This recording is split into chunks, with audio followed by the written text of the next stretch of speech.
Bonsoir les amis, on se gêne un peu cette nuit, il pleut sa race. Ma foi. Alors je voudrais d'abord dédicacer cette vidéo à deux amis. Fredouille qui a trouvé le nom de ces rubriques qui s'appelleront les rubriques Les Fiches Cinéma. Voilà, on a envie de dire un film c'est bien ou c'est de la moucate et qu'on y va. Alors ce soir je vais faire Nosferatu et le deuxième ami avec qui je vais dédicacer est mon ami Simon Wright sur les réseaux sociaux. Voilà, parce qu'il aime bien mes critiques. Donc, pas de Yeti.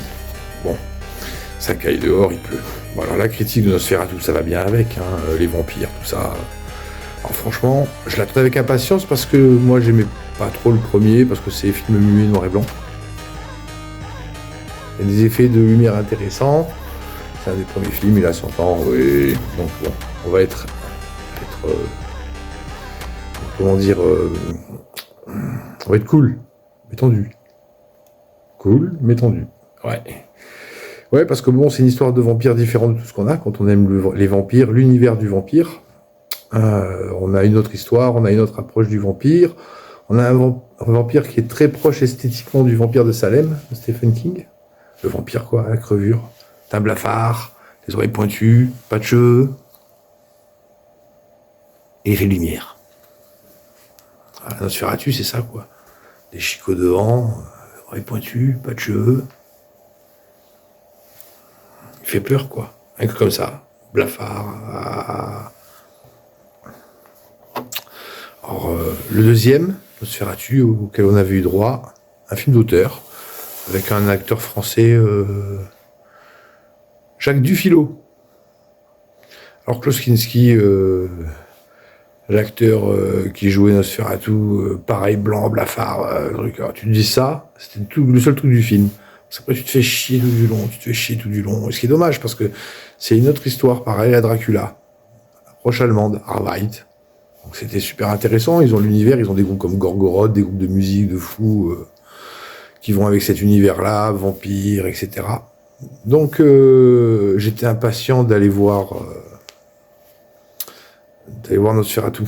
Surtout qu'il y avait Lily Rose Depp, et si elle a le talent de sa mère et de son père, je me suis dit, ouais, elle va crever l'écran. Alors, effectivement, elle a crevé l'écran. Elle est incroyable, elle joue trop bien.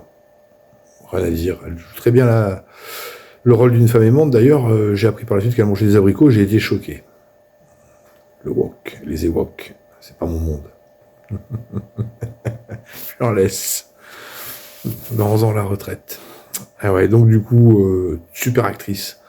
L'acteur qui fait le bouffon vert, j'ai son nom sur le bout de la langue. William Dafoe, excellent. Tous les acteurs excellents.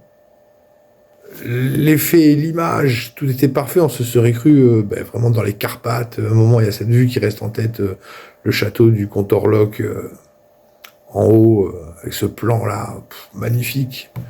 Les quatre chemins. Je t'entends, aux quatre chemins. Avec la calèche qui arrive, fantomatique.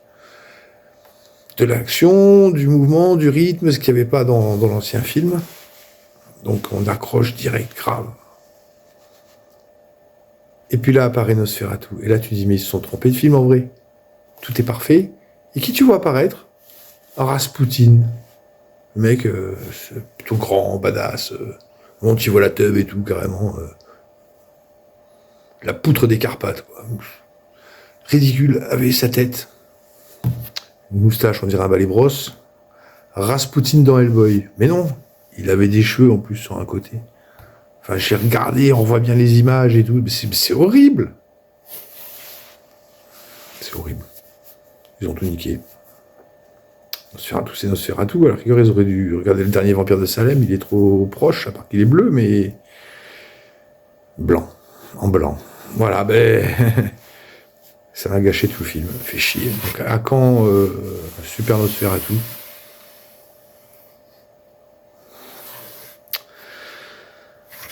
Ma foi du Yeti. À bientôt les amis, voilà ma critique de ce chef-d'œuvre où ils ont loupé l'essentiel. Et l'essentiel est dans l'actel. Rasputin. Pourquoi pas Malandran, quoi.